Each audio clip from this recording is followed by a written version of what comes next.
I have. It is in the car. Yeah. Let's try.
Thank you.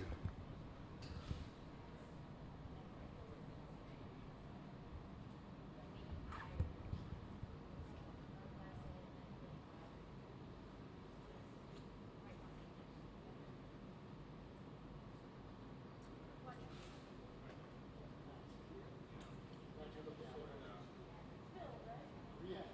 I know, really. Let me add all that. I know. I only see Kevin like 3 times a year. Yeah.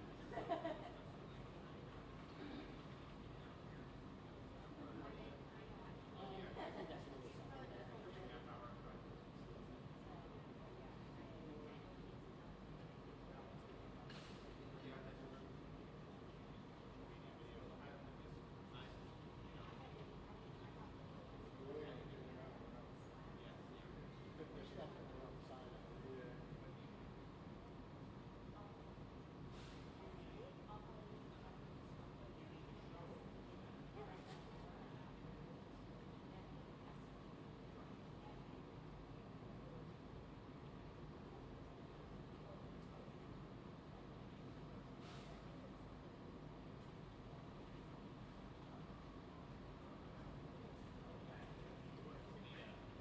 Testing 1 2 3. Testing 1 2 3. How are you, sir? How's it going, brother? What's up, sir? Nothing. I'm doing good. Hey. Do you need a mic check? Oh no, I just did it for myself.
Testing 1, 2, 3. Testing 1, 2, 3, 4, 5, 6.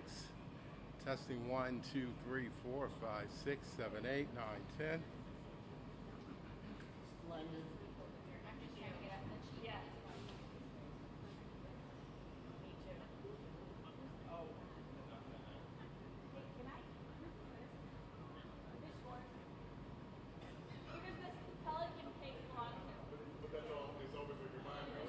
That's fine. You can close it and sit on it. Just make sure you close the. Yeah, there you go. Is there And room you for can Jeff? turn it up. You can turn it the other way and sit on it long way. No, I'm teasing you. No, I'm teasing. Hey, you want to like make it higher? You can sit on it different ways too. There you go. And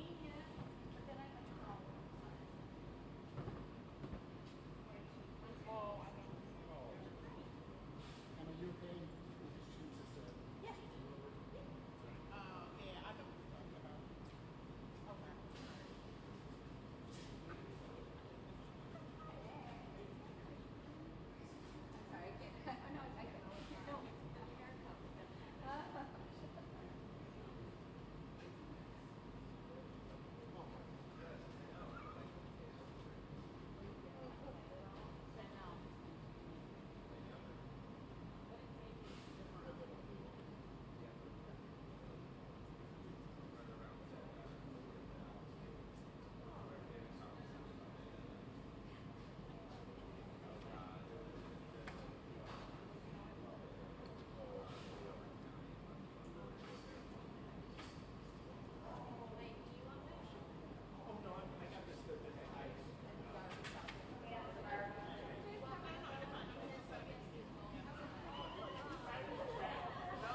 I think your wishes have come true.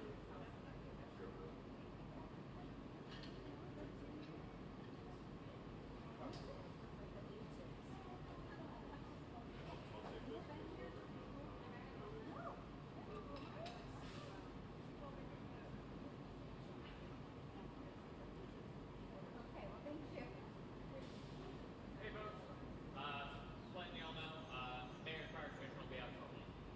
Hold tight.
Thank you. Bye-bye.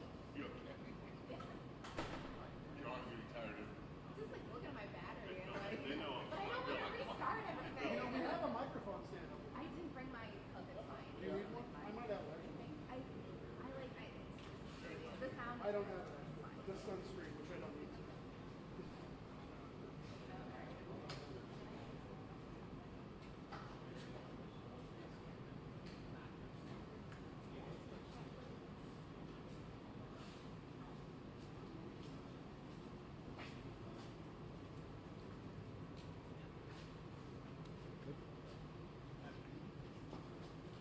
Hey, good morning, everybody. I'm James Wallace. I'm the chief of the Baltimore City Fire Department. With me today is our mayor, Mayor Brandon Scott. I actually have two incidents that I'd like to brief you on. I'm going to take a step back to yesterday, midday, about this time yesterday. As you all know, we had a fire in a 200 block of West Saratoga Street yesterday. It was a fire in a 3-story building, and it was up in the roof line area. As our crews were working to suppress that fire, we had an individual who was up on an aerial ladder. He was about halfway up an aerial ladder. We're thinking maybe 30 or 40 feet off the ground. At this time, we believe suffered a medical emergency while he was on the ladder. As a result of that medical emergency, he fell backwards down the ladder, but remained on the aerial ladder itself. Our crews did just an absolutely remarkable job removing this member from the ladder and getting him over to shock trauma. I will also say, as we've said many times before, Dr. Scalia and his team at shock trauma are absolutely amazing. I was up there, I watched them work on him. They worked feverishly. At this point, that member is in critical condition, but remains in guarded condition as well. So critical and guarded at shock trauma. The member's name is Mark Dranbauer, Dranbauer. He's a 44-year-old male, 23-year veteran of the fire department, and his rank is lieutenant. So we ask that you and all your viewers please keep Lieutenant Dranbauer and his family in your prayers. The Dranbauer family is a firefighting family, so he comes from that bloodline. They're emergency services family. So again, keep them in your prayers. 2205 West Landvale Street is the structure fire that we're working on right now. This fire came in last night at 6:58 p.m. We were on the scene by 6:59 p.m. Obviously, we're in a firehouse that's right across the street. By about 7:04 and then 7:10 and 7:22, additional alarms were struck, which brought it to a 4-alarm fire. This is a very large commercial structure. We believe that storage-wise, there's a lot of different things in there, but we think what we're dealing with mostly are mattresses, large quantities of mattresses that are piled up.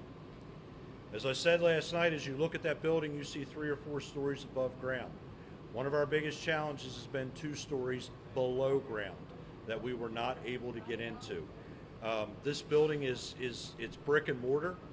It also has a very large water tower on top of it. So tactically, our challenges were actually whether or not we were going to put people inside of the building. This became a predominantly exterior fire. I want to thank Amtrak for working with us. We had to shut down the Amtrak lines last night due to safety reasons. We have been able to give Amtrak one line. I think there's four lines back there. We've been able to give them one line back so that they can start moving trains again. But they actually sent an emergency manager in from Philadelphia last night to work with us. So, special thanks to Amtrak. We do currently have some stability issues. The back of the building, as well as the Amtrak side of the building, we have some stability concerns. We have building engineers here, and we are in fact working on a demolition plan. That's going to be an extensive plan. It's going to take a lot of work, but it is something that we're addressing. We did relocate 30 residents last night from the 600 block of Bentlow Street. And the reason that we did that is the close proximity of the building to the backs of their homes. BG&E has shut utilities off back there. So those families, by way of HCD, with Red Cross assistance, have been moved to hotel shelters. I also want to thank the state, MTA, for providing buses and transportation. Finally, with regard to investigation. So we have multiple agencies that are going to be investigating this fire. Baltimore City Fire Department, Fire Investigation Bureau, Baltimore Police Department, arson, the Maryland State Fire Marshal's Office, and I have asked for the ATF to come in, and in fact I have asked for the ATF to take the lead. ATF brings a ton of resources for us, and given the size and scope of the fire, the fact that we disrupted rail service, it's very appropriate that we bring all hands on deck to investigate the cause of this fire. So I'm going to stop here. I'll take questions in a minute. I'm going to turn it over to Mayor Scott. Thank you, Chief. First and foremost, I'm just going to ask all of Baltimore to pray for Lieutenant Brown and his family.